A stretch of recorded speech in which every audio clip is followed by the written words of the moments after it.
Jadi ada VTuber yang dihujat sama warga Jepang dan ini bener-bener hujatannya jahat banget sih. Kenapa dia dihujat? Nah, kalau mau tahu lanjutannya kita sampai belakang. Apa karena dia pinjol? Iya, habis itu dia ngaku S3 nuklir.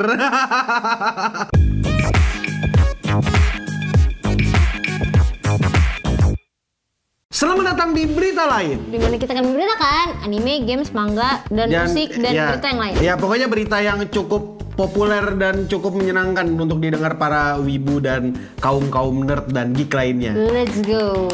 Jadi di berita pertama ada kasus di mana seorang VTuber dihujat sama warga-warga Jepang. Kenapa bisa dihujat? Nah, ini dihujatnya ini bukan karena dia ngaku-ngaku dia S3 nuklir, bukan karena pinjol, tapi dihujatnya karena hal yang sepele gitu sama warga-warga Jepang. Kenapa tuh? Nah, basically yang terjadi adalah gue tahu. Dia Nyolong mangga. God damn.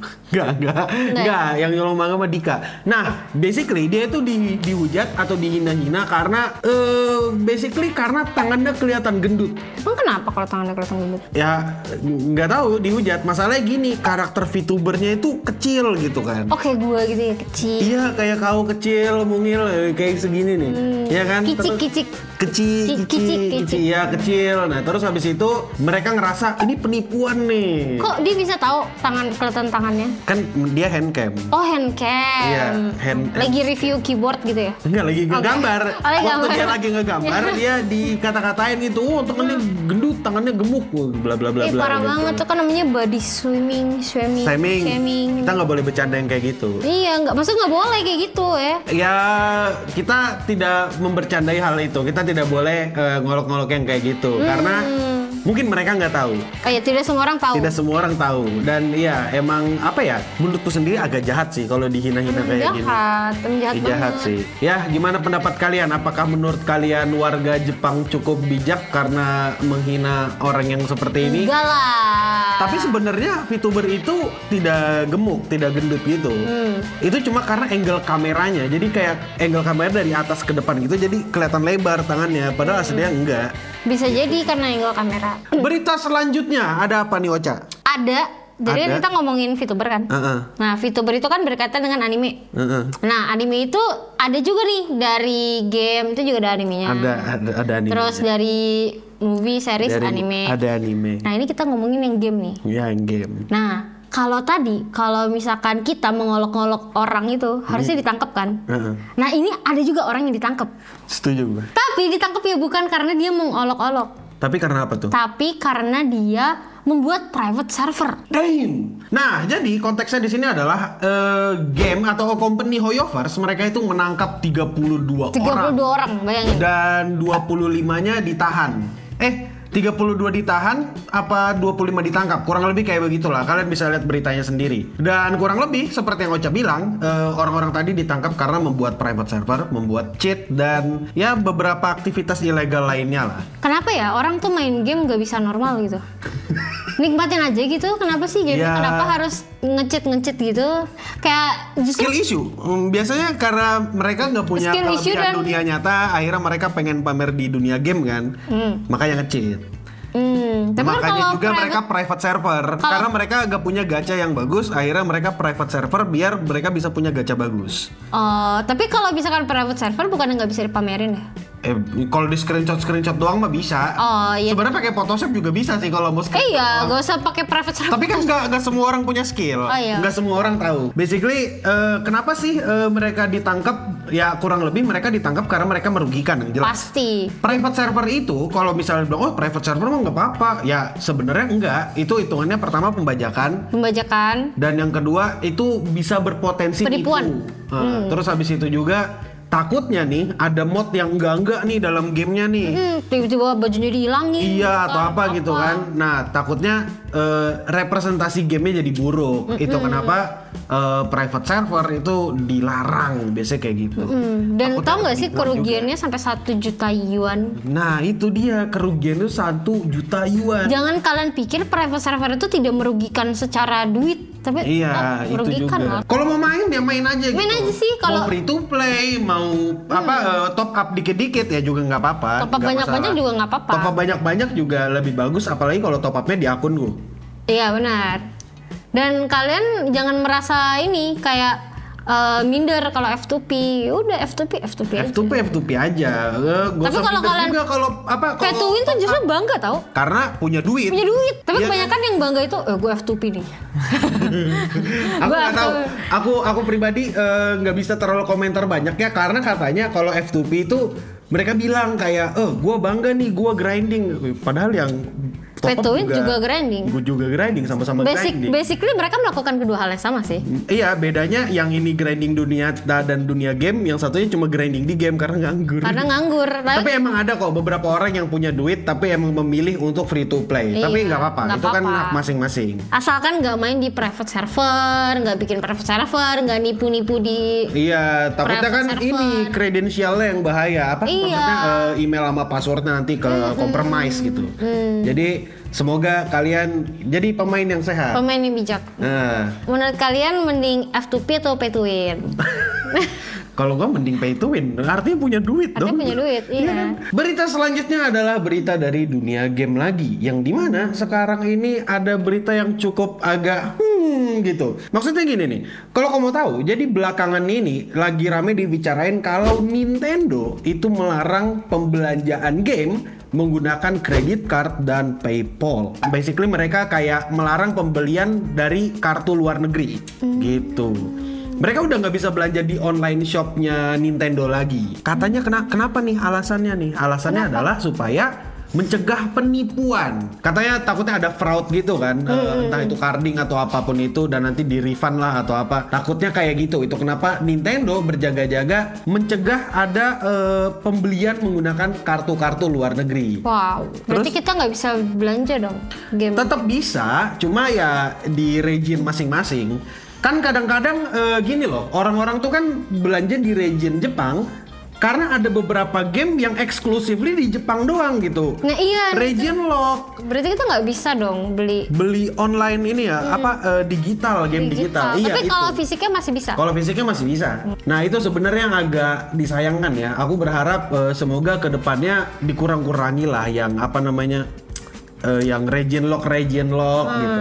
Makanya jadi orang tuh jangan suka nipu-nipu. Sekarang jadi susah kan nih kita kalau. Iya, susah kan jadinya kan. Nah, kalau menurut kalian gimana? Apakah menurut kalian ini adalah langkah bisnis yang bagus dari Nintendo atau enggak? Sebenarnya kalau dipikir-pikir bagus sih, tapi nggak bagus. Nggak bagus-bagus amat sih menurutku ya, karena ini kan mengurangi potensi. Jadi mengurangi potensi, mereka. Iya. Tapi kayak ya ini sebuah pencegahan sih. Ya, semoga tidak terlalu berdampak buruk kepada saham mereka ya. Dan BTW ini berlakunya kalau nggak salah di 25 Maret. Berita selanjutnya nih, ada berita duka lagi. Selain dari Nintendo yang melarang pembelian dari luar negeri tadi, ada berita tentang manga bajakan. Wow. Jadi, ini kasus gede banget sih. Ini kasus lumayan di gede. Jepang? Iya, ini di Jepang. Kau tau nggak sih? Jadi di sana itu sampai mereka itu rapat, bener-bener rapat gede banget. Ngalahin Tensura. Ngalahin Tensura. Nggak berepisode-episode sih, cuma ini rapat gede banget lah. Dan seingatku betul setuju gua. Tapi kalau Tensura nggak penting, ini penting. Iya, ini penting. Kalau Tensura nggak penting, ini penting banget. Ini penting banget. Nah, karena yang kalau nggak salah ya, yang ikut rapat ini bukan cuma orang-orangan di industri manga doang, tapi pemerintahannya juga ikut. Wow, sampai turun tangan. Nah, ini semua karena manga pembajakan. Kenapa sih pembajakan manga ini dianggap merugikan banget? Karena kalau nggak salah di tahun 2024 kemarin, mereka itu rugi sekitar 1 triliun yen. Ih gila, gede banget. Kalau dirupiahin kayaknya bisa ratusan juta dah. Ratusan triliun maksudnya. Tapi kok bisa sih itu pembajakannya bisa segede itu? Bahkan kerugiannya bisa sampai triliunan gitu. Nah, basically ini terjadi karena ya pertama tadi pembajakan, dan pusat dari pembajakan ini sebenarnya yang paling gede itu ada di Vietnam. Oh, di Vietnam. Ya, jadi kasusnya ini lagi rame di Vietnam. Alasannya kenapa sih di Vietnam? Karena di Vietnam ini mereka itu agak kesulitan untuk bekerja sama dengan penegak hukum di sana. Jadi nggak bisa ditindak. Dan emang karena hukum di sana tuh bisa dibilang cukup tidak kuat gitu, kurang mengikat. Dan akhirnya ya tetap lolos aja. Setelah ditindak, memang situsnya ada beberapa yang tutup, tapi mereka tidak ditangkap. Gitu. Kurang jelas sih. Ya harus ditangkap dulu. Harusnya ditangkap sih. Terus ini langkah yang diambil dari Jepang apa? Nah, langkah sendiri yang diambil Jepang itu, kalau menurut berita kita yang kemarin, jadi Jepang itu udah bikin antisipasi yang dimana mereka itu menggunakan AI untuk mendeteksi manga bajakan. Jadi bisa langsung di DMCA gitu. Keren banget. AI yang kayak di WhatsApp itu ya? Enggak dong, kenapa? Meta AI. Kenapa enggak ada? Dan ada tambahan lagi nih, Ca. Tambahannya adalah di mana mereka itu sudah berprogres kayak 3 tahun buat menanggulangi apa yang ada di Vietnam. Tapi ya itu sekali lagi tidak ada tindakan, masih terlalu masif. Berita selanjutnya ada berita yang cukup unik nih, Ca. Apa tuh? One Piece. Kenapa? Remaster? Kan udah minggu lalu. Udah minggu lalu. Kok bisa tebak nggak? Ada animator One Piece nih. Kenapa? Dia keluar dari pekerjaannya dan bikin One Piece. Coba tebak dia bikin apa? Dia bikin enggak. Dong, kenapa? Enggak. Oh, nggak tahu. Apa? Dia pasti bikin anime untuk Clean Peace. Setuju gua. Clean Peace, Absolute Cinema. Absolute Cinema. Enggak. Masa nggak tahu? Ini kan hobimu. Oh enggak, ini hobiku. Hobimu kayaknya deh. Hobiku, hobi Hasan. Hobi Hasan. Jadi ada cerita di mana salah satu animator One Piece itu tidak mengerjakan One Piece lagi, katanya ya. Katanya dia keluar. Nggak burn out juga. Dia memutuskan untuk keluar untuk membuat anime Hentong. Hah? Resign. Iya, untuk membuat anime Hentong. Keren. Memang ya, kalau ada jalan, ada duit, ada jalan gitu. Emang harus di ini. Emang. Gimana ya bahasanya ya? Aku sebenarnya bingung gimana cara menanggapi berita kayak gini. Cuma kadang-kadang yang tidak diketahui sama orang-orang tuh, industri yang seperti ini tuh banyak peminatnya dan menghasilkan duit yang banyak juga. Sebenarnya memang iya. Nah, jadi yang sebenarnya mau kupikirkan di sini tuh bukan seberapa profitable industri yang 18 plus atau R18, tapi aku lebih ke arah kayaknya kalau animator indie itu jauh lebih menguntungkan daripada company. Iya. Karena beberapa studio anime yang company itu kan juga bangkrut ya beberapa. Iya. Karena ya kayak berita yang kemarin yang kita bawain, mereka itu terlalu bergantung sama komite produksi. Kalau yang R18 kan tidak. Iya. Benar. Terus mereka mau bikin apa aja kayak ya udah. Suka imajinasi mereka. Nah, kalau menurut kalian gimana? Apakah kalian sangat suka dengan pergantian haluan dari animator ini? Iya. Berita selanjutnya adalah berita yang sangat bisa dibilang optimistik. Apa nih? Anime, game? Tentang anime seperti biasa. Oh, gue tau. One Piece tamat. Enggak, masih lama. 20 tahun lagi One Piece tamat harusnya. Enggak. Tapi sekarang kita bicarain salah satu big three, salah satu anime gede lawan dari One Piece. Naruto. Bleach. Bleach. Nggak, Bleach. Bleach. Jadi, seperti yang kita tahu, Bleach itu animasinya bagus. Terutama yang terbaru ini, Thousand Year Blade War apa gitu. Season ini kemarin ya? Yang kemarin ya, pokoknya yang baru lah. Terbaru. Nah, kita tahu kalau Bleach itu bagus. Meskipun ada beberapa animasi mereka yang cukup bermasalah. Kayak misalnya ada adegan tengkorak-tengkorak. Coba cari aja di Google Bleach. Terus habis itu cari skeleton scene. Nah, itu kalau kau ngeliat sendiri itu adegannya jelek banget. Dan aku ngerasa sedih ngeliatnya. Nah, jadi karena beberapa adegan itu dan beberapa kekurangan dari One Piece lagi dari Bleach.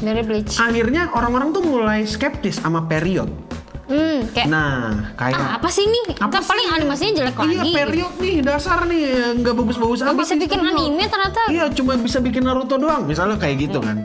Nah, tapi ternyata ada berita baik dari produsernya Bleach. Nggak ada alasan Bleach untuk menjadi jelek. Pede banget. Langsung ngeluarin ultimatum. Iya. Pertama alasannya karena dia bilang kurang lebih mereka udah menetapkan talent yang tepat, jadwal waktu pengerjaan yang bagus. Udah bikin timeline ya? Iya, bikin timeline yang bagus sama budgetnya bagus juga. Nah, ini semua tuh sengaja dibikin kayak gini karena ngelihat industri anime sekarang itu lebih suka animasi yang bagus. Kayak misalnya Kimetsu no Yaiba. Iya, walaupun ceritanya bolong-bolong gitu kan. Animasinya bagus. Animasi bagus.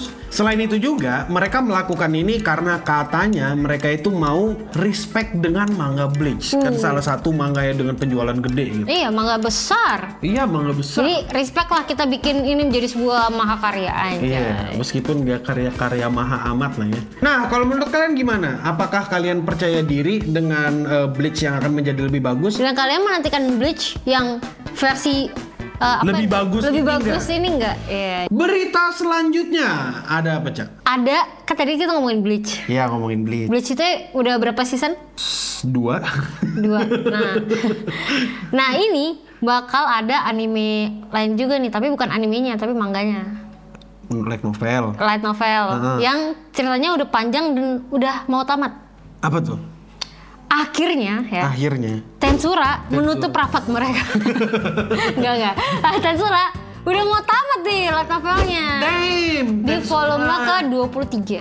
Damn. Kan sekarang volume berapa ya? Sekarang volume 22. Kalau nggak salah bulan depan deh harusnya. Atau di tahun ini sih harusnya ada volume 23. Iya, dan itu udah menjadi volume terakhir mereka. Dan kata autornya kurang lebih dia itu bilang di tahun ini dia mau menutup petualangan dari Tensura, menutup petualangan dari Rimuru, menutup rapat mereka. Jadi menurut kalian gimana? Kalian menantikan gak nih volume 23 atau volume terakhir dari Tensura? Atau justru kalian gak mau kayak, Bang jangan dihabisin bang, aku masih mau nonton Tensura bang. Aku masih suka Rimuru dan rapatnya bang. Iya. Masih kayak orang gak suka rapat ya. Nah, selain Tensura ada lagi satu manga yang berakhir. Apa tuh? One Piece. Akhirnya Komi sudah mendapatkan 100 teman. Wah. Kita beri ucapan kepada Komi-sang ya. Dia sudah mendapatkan 100 teman dan itu adalah menjadi akhir dari perjalanannya dalam mencari teman. Terharu ya? Aku terharu. Aku kayak ngelihat wah anakku sudah besar gitu. Ya, udah punya 100 teman. Ketika Komi mendapatkan 100 teman, itu sudah menjadi pertanda akhir dari perjalanannya dan ceritanya Komi. Kalian punya 100 teman nggak? Coba komentar di bawah. Tapi Kil, teman sekolah nggak dihitung ya BTW? Tapi Kil, lo tau nggak sih apa? Gimana caranya kita bisa mendapatkan 100 teman? Gimana? Datang ke acara Nakama Main. Jadi kalau kalian mau tahu, ada beberapa event yang dimana kadang-kadang event itu ya isinya tentang bermain, kumpul, nongkrong gitu. Biasanya nih kalau di event-event itu kan kalian datang, lihat booth, pulang. Nah, tapi ada satu event yang dimana kalian itu bisa menjalin sosialisasi, berhubungan main board game, karaoke, terus udah gitu kalian dapat makan sama minum.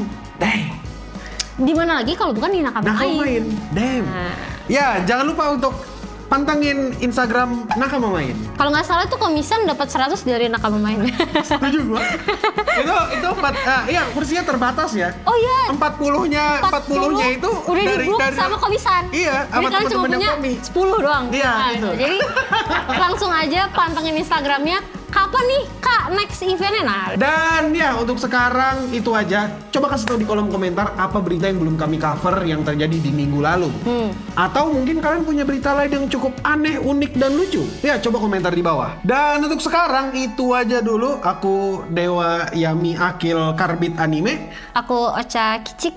Dan untuk kita semua stay clean and sound.